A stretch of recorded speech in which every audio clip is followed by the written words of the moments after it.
Hi all, welcome back. ഇന്ന് നമ്മൾ bread വെച്ചിട്ട് പെട്ടെന്ന് ഉണ്ടാക്കാൻ പറ്റിയിട്ടുള്ള 4 സ്നാക്കുകളാണ് കേട്ടോ ചെയ്യുന്നത്. നോമ്പ് തുറക്കുന്ന സമയത്തൊക്കെ കഴിക്കാൻ പറ്റിയിട്ടുള്ള സിമ്പിളായിട്ടുള്ള സ്നാക്കുകളാണ് കേട്ടോ. അപ്പോൾ നമുക്കിത് എങ്ങനെയാണ് തയ്യാറാക്കുക എന്നുള്ളതൊന്ന് നോക്കാം. അപ്പോൾ വീഡിയോയിലേക്ക് പോകുന്നതിന് മുമ്പ് നിങ്ങൾ ആദ്യമായിട്ടാണ് ഈ ചാനൽ കാണുന്നതെന്നുണ്ടെങ്കിൽ സബ്സ്ക്രൈബ് ചെയ്തിട്ടില്ലാത്തവരാണെങ്കിൽ ഒന്ന് സബ്സ്ക്രൈബും കൂടെ ചെയ്തേക്കണേ. അപ്പോൾ നമ്മുടെ ആദ്യത്തെ സ്നാക്ക് ബ്രെഡ് വെച്ചിട്ടൊരു ചിക്കൻ സ്വിസ് റോളാണ്. അപ്പോൾ നമുക്ക് എങ്ങനെയാണ് ഈ ചിക്കൻ സ്വിസ് റോൾ ഉണ്ടാക്കുക എന്നുള്ളതൊന്ന് നോക്കാം. അപ്പോൾ ആദ്യം നമുക്ക് കഴുകി വൃത്തിയാക്കി വെച്ചിട്ടുള്ള ചിക്കൻ ഒന്ന് മാരിനേറ്റ് ചെയ്ത് വെക്കാം. അപ്പോൾ അതിന് വേണ്ടിയിട്ട് ഞാനിവിടെ 1/2 ടീസ്പൂൺ ഇഞ്ചി വെളുത്തുള്ളി പേസ്റ്റ് ചേർത്ത് കൊടുത്തിട്ടുണ്ട്. ഇനി ഇതിലേക്ക് പാകത്തിനുള്ള ഉപ്പ് ചേർത്ത് കൊടുക്കാം.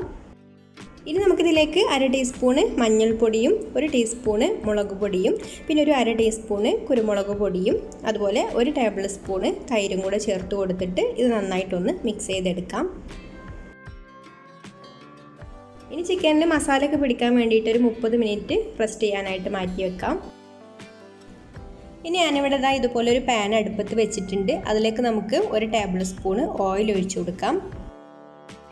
എന്നിട്ട് നമുക്കിതിലേക്ക് നമ്മൾ നേരത്തെ മാരിനേറ്റ് ചെയ്ത് വെച്ചിട്ടുള്ള ചിക്കൻ്റെ പീസുകളെല്ലാം ഇട്ട് കൊടുത്തിട്ട് ഒന്ന് അടച്ചു വെച്ചിട്ട് വേവിച്ചെടുക്കാം. അപ്പോൾ അടച്ചു വെക്കുമ്പോൾ ചിക്കനിൽ നിന്ന് വെള്ളമൊക്കെ ഇറങ്ങിയിട്ട് ചിക്കൻ നന്നായിട്ട് വെന്ത് വന്നോളും.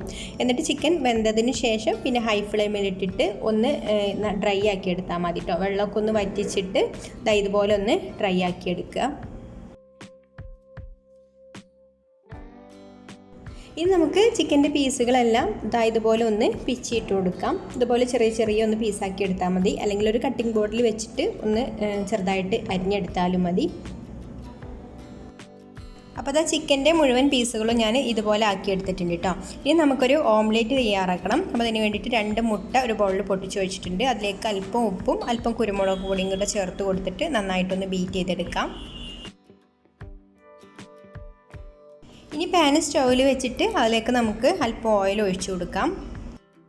ഇനി നമുക്ക് മുട്ടയുടെ മിക്സ് ഇതിലേക്ക് ഒഴിച്ചു കൊടുത്തിട്ട് ഇതുപോലെ ഒന്ന് ചുറ്റിച്ചു കൊടുക്കാം. എന്നിട്ട് മറച്ചിട്ട് കൊടുത്ത് ഈ ഒരു സൈഡും കൂടെ വേവിച്ചെടുത്താൽ നമ്മുടെ ഓംലേറ്റ് ഇവിടെ റെഡിയായി. ഇനി നമുക്ക് ഇത് ചെറുതായിട്ട് ഇതുപോലെ പീസാക്കി എടുക്കാം. പിന്നെ നമ്മൾ ചെറുതായിട്ട് പീസാക്കി എടുത്തിട്ടുള്ള ചിക്കനിലേക്ക് മയോണൈസ് ചേർത്തിട്ടൊന്ന് മിക്സ് ചെയ്തെടുക്കണം.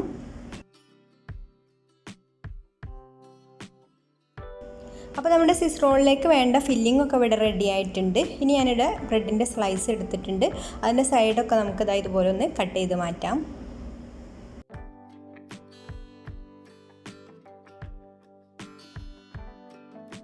ഇനി നമുക്ക് ബ്രെഡിനെ ഇതുപോലെ ഒന്ന് പരത്തിയെടുക്കാം. അപ്പോൾ ഇങ്ങനെ പരത്തിയെടുക്കുന്ന സമയത്ത് പൊടിഞ്ഞു പോകുന്ന ബ്രെഡാണെന്നുണ്ടെങ്കിൽ ഒന്ന് ആവി കയറ്റി എടുത്താൽ മതി കേട്ടോ. അപ്പോൾ ബ്രെഡ് നല്ല സോഫ്റ്റായിട്ട് നമുക്ക് ഈസി ആയിട്ട് പരത്തിയെടുക്കാൻ പറ്റും.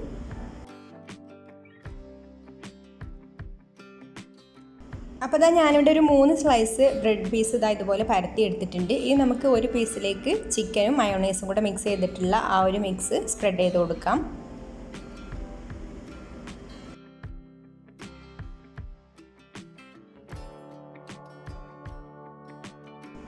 അടുത്ത പീസിൽ നമ്മൾ ടൊമാറ്റോ കെച്ചപ്പാണ് തേച്ച് കൊടുക്കുന്നത്. ഇനി ഈ പീസിൽ നമുക്ക് ആദ്യം കുറച്ച് മയോണൈസ് ഇതുപോലെ തേച്ച് കൊടുക്കാം. എന്നിട്ട് അതിൻ്റെ മുകളിൽ അല്പം കുരുമുളക് പൊടിയും കൂടെ ഇട്ട് കൊടുക്കുന്നുണ്ട്. ഇനി ഇതിൻ്റെ മുകളിൽ മുട്ടയുടെ പീസ് ഇതുപോലെ വെച്ച് കൊടുക്കാം.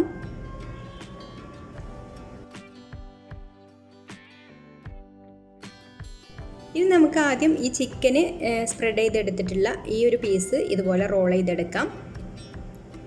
എന്നിട്ട് ഇതിൻ്റെ ഉള്ളിൽ വെച്ചിട്ട് റോൾ ചെയ്തെടുക്കാം.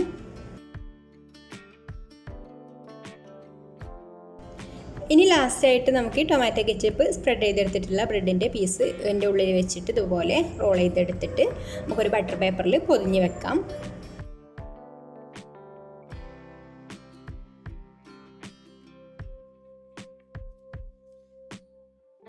ഇതുപോലെ റോൾ ചെയ്തെടുത്തിട്ട് ഇങ്ങനെ വേണമെങ്കിലും സെർവ് ചെയ്യാം, അല്ലെങ്കിൽ ഒരു 10 മിനിറ്റ് ഇതുപോലെ വെച്ചതിന് ശേഷം നമുക്കിത് കട്ട് ചെയ്തിട്ടും സെർവ് ചെയ്യാം. അപ്പോൾ നമ്മുടെ ചിക്കൻ സ്വിസ് റോൾ ഇവിടെ റെഡി ആയിട്ടുണ്ട് കേട്ടോ.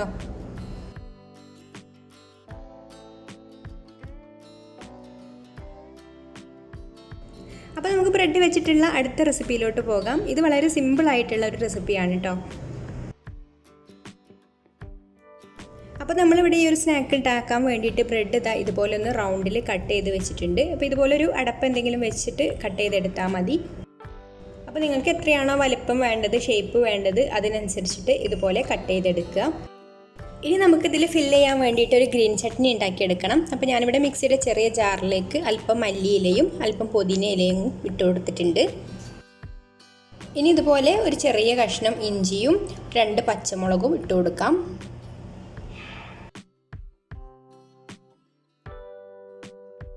ഇനി നമുക്കിതിലേക്കൊരു 1/2 ടീസ്പൂണ് ചെറിയ ജീരകവും 1/2 ടീസ്പൂണ് കുരുമുളക് പൊടിയും കൂടെ ചേർത്ത് കൊടുക്കാം. പിന്നെ ഒരു 2 ടേബിൾ സ്പൂണ് അധികം പുളിയില്ലാത്ത തൈരും കൂടെ ചേർത്ത് കൊടുക്കുന്നുണ്ട്. എന്നിട്ട് എല്ലാം കൂടെ നന്നായിട്ടൊന്ന് ബ്ലെൻഡ് ചെയ്തെടുക്കാം. അപ്പോൾ ആദ്യം നമ്മൾ ഉപ്പ് ചേർത്ത് കൊടുത്തിട്ടില്ലേന്നു കേട്ടോ. അപ്പം ഇതിലേക്ക് പാകത്തിനുള്ള ഉപ്പും പിന്നെ ഞാൻ കുറച്ചും കൂടെ തൈരും കൂടെ ചേർത്ത് കൊടുത്തിട്ട് ഒന്നും കൂടി ഒന്ന് ബ്ലെൻഡ് ചെയ്തെടുക്കുകയാണ്. അപ്പോൾ അതാ ഈ ഒരു ലൂസിലാണ് കേട്ടോ കിട്ടിയിട്ടുള്ളത്. ഇനി നമുക്കൊരു മാവ് തയ്യാറാക്കണം. അപ്പോൾ അതിന് വേണ്ടിയിട്ട് ഞാനിവിടെ 1 കപ്പ് കടലപ്പൊടി എടുത്തിട്ടുണ്ട്. ഇനി ഇതിലേക്ക് ഒരു ചെറിയ കഷ്ണം സവാള ഇതുപോലെ പൊടിയായിട്ട് അരിഞ്ഞത് ഇട്ട് കൊടുക്കാം. പിന്നെ ഫ്ലേവറിന് വേണ്ടിയിട്ട് ഞാനൊരു അല്പം കസൂരി മേത്തിയും കൂടെ ഇട്ട് കൊടുക്കുന്നുണ്ട്. ഇനി പാകത്തിനുള്ള ഉപ്പും വെള്ളവും കൂടെ ഒഴിച്ചു കൊടുത്തിട്ട് ഇതൊന്ന് മിക്സ് ചെയ്ത് നമുക്കൊരു ബാറ്റർ ആക്കിയെടുക്കാം. ഒട്ടും കട്ടയില്ലാതെ ഇതുപോലെ മിക്സ് ചെയ്തെടുക്കുക. ഇനി കളറിന് വേണ്ടിയിട്ട് ഒരല്പം മഞ്ഞൾപ്പൊടിയും കൂടെ ചേർത്ത് കൊടുക്കുന്നുണ്ട്. ഇതുപോലെ കുറച്ചൊരു ലൂസായിട്ടുള്ള ബാറ്ററാണ് കേട്ടോ വേണ്ടത്. ഇനി നമുക്ക് ഓരോ പീസ് ബ്രെഡ് എടുത്തിട്ടും ഇതുപോലെ ഈ ഒരു ചട്നി സ്പ്രെഡ് ചെയ്ത് കൊടുക്കാം. ഇനി ചട്നി തേച്ച് കൊടുത്തിട്ടുള്ള ഈ ഒരു 2 ഭാഗം ഇതുപോലെ അങ്ങോട്ട് ഒട്ടിച്ച് വെക്കാം. എന്നിട്ട് ഓരോന്നും എടുത്തിട്ട് നമ്മൾ നേരത്തെ തയ്യാറാക്കി വെച്ചിട്ടുള്ള ബാറ്ററിൽ മുക്കിയതിന് ശേഷം ചൂടായിട്ടുള്ള എണ്ണയിലേക്ക് ഇട്ട് കൊടുത്തിട്ട് പൊരിച്ചെടുക്കാം. 2 സൈഡും തിരിച്ചു മറിച്ചൊക്കെ ഇട്ട് കൊടുത്തിട്ട് പൊരിച്ചെടുക്കുക. എന്നിട്ട് 2 ഭാഗവും ഒരേ കളറായി വരുമ്പോൾ നമുക്ക് എണ്ണയിൽ നിന്ന് കോരിയെടുക്കാം. അപ്പോൾ അത് നമ്മുടെ സിമ്പിളായിട്ടുള്ള സ്നാക്ക് ഇവിടെ റെഡി ആയിട്ടുണ്ട് കേട്ടോ. ഇനി നമുക്കിത് ടൊമാറ്റോ കെച്ചപ്പിൻ്റെ കൂടെ സെർവ് ചെയ്യാം. അപ്പോൾ അടുത്തത് നമ്മൾ ബ്രെഡ് വെച്ചിട്ട് സിമ്പിളായിട്ടുള്ള ഒരു സ്നാക്ക് തന്നെയാണ് കേട്ടോ ചെയ്യുന്നത്. അപ്പോൾ ഈ ഒരു സ്നാക്ക് ഉണ്ടാക്കാൻ വേണ്ടിയിട്ടും ഞാനിവിടെ ബ്രെഡ് ഇതുപോലെ റൗണ്ട് ഷേപ്പിൽ കട്ട് ചെയ്തെടുത്തിട്ടുണ്ട്. അപ്പോൾ നേരത്തെ കട്ട് ചെയ്തെടുത്തതിനേക്കാളും ചെറിയൊരു അടപ്പ് വെച്ചിട്ടാണ് കേട്ടോ ഇത് കട്ട് ചെയ്തെടുക്കുന്നത്. ചെറിയൊരു സൈസിലാണ് ചെയ്യുന്നത്. ഇനി ഒരു 2 ഉരുളക്കിഴങ്ങ് പുഴുങ്ങി തൊലിയൊക്കെ കളഞ്ഞ് ഉടച്ച് വെച്ചിട്ടുണ്ട്. ഇതിലേക്ക് നമുക്ക് ഒരു സവാളയുടെ പകുതി ഇതുപോലെ ചെറുതായിട്ടൊന്ന് അരിഞ്ഞത് ഇട്ട് കൊടുക്കാം. പിന്നെ അല്പം ക്യാപ്സിക്കം അരിഞ്ഞത് ഇട്ട് കൊടുക്കുന്നുണ്ട്. അതുപോലെ ഒരു ചെറിയ കഷ്ണം ക്യാരറ്റ് ഒന്ന് ഗ്രേറ്റ് ചെയ്തെടുത്തതും കൂടെ ഇട്ട് കൊടുക്കുന്നുണ്ട്. പിന്നെ അല്പം മല്ലിയിലയും ഇട്ട് കൊടുത്തിട്ടുണ്ട്. ഇനി കസൂരി മേത്തിൻ്റെ ഫ്ലേവർ വേണമെന്നുണ്ടെങ്കിൽ അതൊരു നുള്ളി ചേർത്ത് കൊടുക്കാം. പിന്നെ ഒരു 1/2 ടീസ്പൂണ് ഗരം മസാലയും പാകത്തിന് ഉപ്പും 1 ടീസ്പൂണ് മുളക് പൊടിയും കൂടെ ചേർത്ത് കൊടുക്കാം. പിന്നെ ഒരു 1/4 ടീസ്പൂണ് മഞ്ഞൾപ്പൊടി ചേർത്ത് കൊടുക്കുന്നുണ്ട്. അതുപോലെ ഒരു 1/2 ടീസ്പൂണ് മല്ലിപ്പൊടിയും ഒരു 1/4 ടീസ്പൂണ് വലിയ ജീരകത്തിൻ്റെ പൊടിയും ചേർത്ത് കൊടുത്തിട്ട് കൈകൊണ്ട് നന്നായിട്ടൊന്ന് കുഴച്ചെടുക്കാം.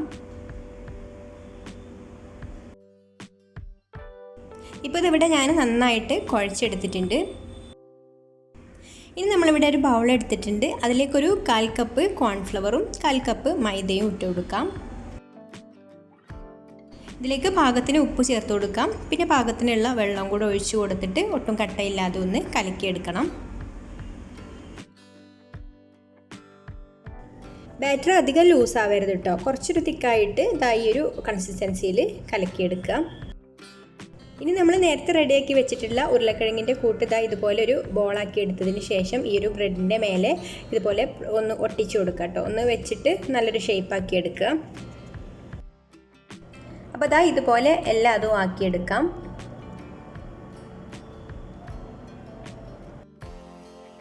ഇനി നമുക്ക് ഓരോന്നും എടുത്തിട്ട് നമ്മുടെ മൈദയുടെ മിക്സ് ഇതുപോലെ ഒന്ന് ക്രഷ് ചെയ്ത് കൊടുക്കാം.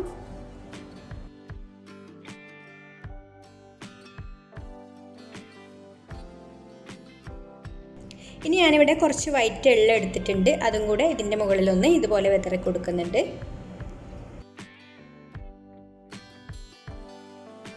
ഇനി നമുക്കിത് ഓരോന്നും എടുത്തിട്ട് നല്ല ചൂടായിട്ടുള്ള എണ്ണയിലേക്ക് ഇട്ട് കൊടുക്കാം. അപ്പോൾ കൈകൊണ്ട് എടുത്താൽ ഈ ഒരു മാവിൻ്റെ ഇതിൽ തട്ടിയിട്ട് അടിയിലുള്ള ബ്രെഡൊക്കെ ഒന്ന് കുതിർന്ന് വന്നിട്ടുണ്ടാവും കേട്ടോ. അപ്പോൾ നമുക്കിതുപോലെ ഒരു സ്പൂൺ വെച്ചിട്ടോ എന്തെങ്കിലും വെച്ചിട്ട് ഒന്ന് ഇതുപോലെ എണ്ണയിലേക്ക് പതുക്കെ വെച്ച് കൊടുത്താൽ മതി. എന്നിട്ട് തിരിച്ചു മറിച്ചും ഇട്ട് കൊടുത്തിട്ട് ഫ്രൈ ചെയ്തെടുക്കാം. അപ്പോൾ ഇത്രയുള്ള നമ്മുടെ സ്നാക്ക് ഇവിടെ റെഡി ആയിട്ടുണ്ട്. ഇനി നമുക്കിത് ടൊമാറ്റോ കെച്ചപ്പിൻ്റെ കൂടെ സെർവ് ചെയ്യാം. അപ്പോൾ അടുത്ത നമ്മുടെ സ്നാക്ക് ഒരു വെറൈറ്റി ആണ് കേട്ടോ. അപ്പോൾ ഇതുവരെ നമ്മൾ കുറച്ച് സ്പൈസി ആയിട്ടുള്ള സ്നാക്കുകളല്ലേ കാണിച്ചത്. ഇനി നമുക്കൊരു സ്വീറ്റ് ആവാം. അപ്പോൾ ബ്രെഡ് വെച്ചിട്ട് ഈസി ആയിട്ട് ഉണ്ടാക്കാൻ പറ്റിയിട്ടുള്ളൊരു സ്നാക്കാണിത്. അപ്പോൾ നമുക്കിത് എങ്ങനെയാണ് തയ്യാറാക്കുക എന്നുള്ളതൊന്ന് നോക്കാം. അപ്പോൾ ഈ ഒരു സ്നാക്ക് ഉണ്ടാക്കാൻ വേണ്ടിയിട്ട് ഞാനിവിടെ ഈത്തപ്പഴമാണ് എടുത്തിട്ടുള്ളത്. അപ്പോൾ ഈത്തപ്പഴം എന്താ കുരുവൊക്കെ കളഞ്ഞ് വെച്ചിട്ടുണ്ട്. ഇനി നമുക്കിതൊന്ന് വേവിച്ചെടുക്കണം. അപ്പോൾ അതിന് വേണ്ടിയിട്ട് ഈ ഒരു പാനിലേക്ക് ഇട്ട് കൊടുക്കാം. ഇനി നമുക്കിതിലേക്ക് അല്പം വെള്ളം കൂടി ഒഴിച്ചു കൊടുത്തിട്ട് അടുപ്പത്ത് വെച്ചൊന്ന് വേവിച്ചെടുക്കണം. ഈത്തപ്പഴം ഒന്ന് നന്നായിട്ട് വെന്ത് ഇതുപോലെ നല്ല സോഫ്റ്റ് ആയിട്ട് വരണം കേട്ടോ. ഇനി നമുക്കിതിലേക്കൊരു 1/2 കപ്പ് തേങ്ങ ഇട്ട് കൊടുക്കാം. പിന്നെ കുറച്ച് അണ്ടിപ്പരിപ്പ് ഇതുപോലെ ചെറുതായിട്ട് മുറിച്ചെടുത്തതും കൂടെ ഇട്ട് കൊടുക്കുന്നുണ്ട്. ഇനി എല്ലാം കൂടെ നന്നായിട്ടൊന്ന് ഇതുപോലെ മിക്സ് ചെയ്തെടുക്കാം. അപ്പോൾ നമ്മുടെ ഫില്ലിങ് ഇവിടെ റെഡി ആയിട്ടുണ്ട്. ഇനി നമുക്ക് ബ്രെഡിൻ്റെ സ്ലൈസ് എടുത്തിട്ട് നേരത്തെ ചെയ്തതുപോലെ തന്നെ ഒന്ന് പരത്തിയെടുക്കാം കേട്ടോ. അപ്പോൾ ഹാർഡായിട്ടുള്ള ബ്രെഡാണെങ്കിൽ ഒന്ന് ആവി കയറ്റിയെടുത്തതിന് ശേഷം പരത്തിയെടുത്താൽ മതി കേട്ടോ. പിന്നെ നമ്മൾ ബ്രെഡിൻ്റെ സ്ലൈഡ് വേണമെങ്കിൽ കട്ട് ചെയ്ത് കൊടുക്കാം. കട്ട് ചെയ്ത് എടുത്തിട്ടില്ലെങ്കിലും കുഴപ്പമൊന്നുമില്ല. അപ്പോൾ ഞാൻ എന്തായാലും ഇവിടെ കട്ട് ചെയ്തെടുക്കുന്നുണ്ട്. ഇനി നമുക്ക് ഓരോ ബ്രെഡിൻ്റെ സ്ലൈസിലും ഇതുപോലെ ഒന്ന് പരത്തി കൊടുക്കാം. എന്നിട്ട് നമുക്ക് ഇതുപോലെ ഒന്ന് റോൾ ചെയ്തെടുക്കാം. ഇനി നമ്മളിവിടെ ഒരു ബൗളിൽ ഒരു മുട്ട പൊട്ടിച്ച് വെച്ചിട്ടുണ്ട് കേട്ടോ. ഇതിലേക്ക് നമുക്ക് ആവശ്യത്തിന് പഞ്ചസാര ചേർത്ത് കൊടുത്തിട്ട് ബീറ്റ് ചെയ്തെടുക്കാം. പിന്നെ നല്ലൊരു ഫ്ലേവറിന് വേണ്ടിയിട്ട് ഏലക്ക, പട്ട, ഗ്രാമ്പു അത് 3 കൂടെ പൊടിച്ചെടുത്തത് ഒരു 1/4 ടീസ്പൂണും കൂടെ ചേർത്ത് കൊടുത്തിട്ടുണ്ട് കേട്ടോ. ഇനി നമ്മൾ ഓരോ ബ്രെഡിൻ്റെ പീസും എടുത്തിട്ട് ഇതുപോലെ ഒന്ന് എഗ് വാഷ് ചെയ്തെടുക്കാം. അല്ലെങ്കിൽ ചെറുതായിട്ടൊന്ന് ഡിപ്പ് ചെയ്തെടുത്താലും മതി. ഒരുപാട് നേരം ഇതിലിട്ട് വെക്കരുത് കേട്ടോ, അപ്പോൾ കുതിർന്നു പോകും. പിന്നെ നമ്മൾ പെട്ടെന്ന് തന്നെ ഇത് ടോസ്റ്റ് ചെയ്തെടുക്കുകയാണ് ചെയ്യുന്നത്. അപ്പോൾ നമ്മൾ പാനിലേക്ക് വെക്കുന്ന ആ ഒരു സമയത്ത് ഇതുപോലെ ബ്രഷ് ചെയ്ത് കൊടുത്താൽ മതി. ഇനി നല്ല ചൂടായിരിക്കുന്ന പാനിലേക്ക് നമുക്കൊരു 1-2 ടീസ്പൂണ് നെയ്യ് ഒഴിച്ചു കൊടുക്കാം. ഇതിലേക്ക് നമ്മൾ എഗ് വാഷ് ചെയ്തിട്ടുള്ള ഓരോ ബ്രെഡിൻ്റെ പീസും വെച്ച് കൊടുത്തിട്ട് ടോസ്റ്റ് ചെയ്തെടുക്കാം. അപ്പോൾ എല്ലാ ഭാഗവും ഒരുപോലെ റെഡിയായി വരാൻ വേണ്ടിയിട്ട് ഇതുപോലെ ഒന്ന് ഇടയ്ക്ക് റോൾ ചെയ്ത് കൊടുക്കണം കേട്ടോ, പാനിൽ വെച്ചിട്ട് തന്നെ. അപ്പോൾ നമ്മൾ ആദ്യം ഇട്ട് കൊടുത്തത് ഇവിടെ റെഡി ആയിട്ടുണ്ട് കേട്ടോ. ഇതിപ്പോൾ എല്ലാ ഭാഗവും ഒരുപോലെ കളറായി വന്നിട്ടുണ്ട്. ഇനി നമുക്ക് ബാക്കിയുള്ളതും കൂടെ ഇതുപോലെ തന്നെ റെഡിയാക്കി എടുക്കാം. അപ്പോൾ എല്ലാവർക്കും പെട്ടെന്ന് ഉണ്ടാക്കാൻ പറ്റിയിട്ടുള്ള ഒരു റെസിപ്പിയാണിത്. അപ്പോൾ നല്ല സ്വീറ്റ് ആയതുകൊണ്ട് കുട്ടികൾക്ക് ഒരുപാട് ഇഷ്ടമാവും. അപ്പോൾ നിങ്ങൾക്ക് ഒരു റെസിപ്പീസൊക്കെ ഇഷ്ടമായിട്ടുണ്ടെങ്കിൽ ഒന്ന് ലൈക്ക് ചെയ്യുക, ഇഷ്ടപ്പെട്ടിട്ടില്ലെങ്കിൽ ഡിസ്ലൈക്കും ചെയ്യാം. അതുപോലെ നിങ്ങളുടെ അഭിപ്രായങ്ങളൊക്കെ താഴെ കമൻറ്റ് ചെയ്യുക. പിന്നെ ഈ ചാനൽ സബ്സ്ക്രൈബ് ചെയ്യാതെ കാണുന്നവരാണെങ്കിലും ഒന്ന് സബ്സ്ക്രൈബും കൂടെ ചെയ്യണേ. അപ്പോൾ ഇനി മറ്റൊരു നല്ല റെസിപ്പിയുമായിട്ട് അടുത്ത വീഡിയോയിൽ കാണാം. താങ്ക്